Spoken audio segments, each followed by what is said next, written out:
Welcome to Crew Call. For many in the hobby, the ultimate goal is to bring a model railway to life through operating sessions. And through this series, we'll share some of those stories with you.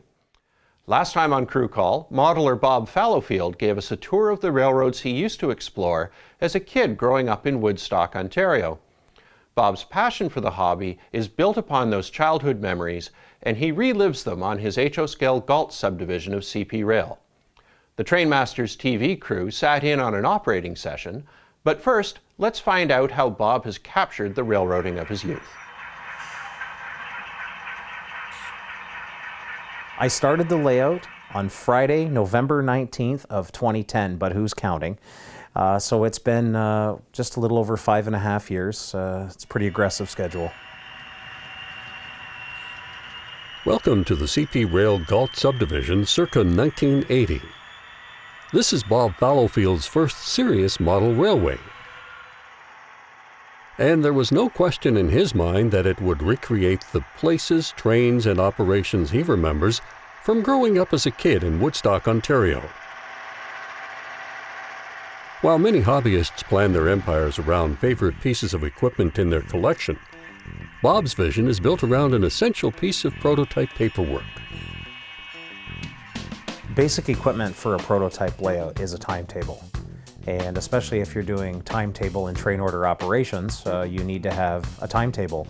And we have timetable 49, which covers the period that I'm modeling. It went into effect on Sunday, June the 8th of 1980, and it would have been in effect until it was superseded by the next copy, probably a year later. It's basic equipment. It's kind of dry reading for most people. I find it quite exciting because there's wonderful tidbits of information that you can glean from its pages.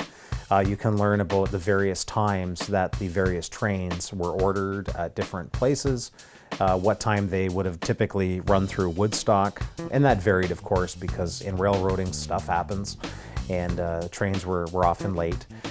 You learn things like siding lengths. You learn about different signals. I'm actually studying the back of the timetable these days, learning about how the wires were arranged on the cross arms of the poles.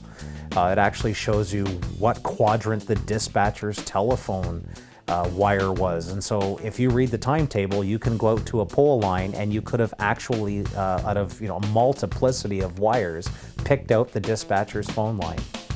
The timetable also lays out special operating instructions like a speed limit and spring switches, where there would be derails that were operated, special switching instructions if there were tight clearance issues on industries and so on.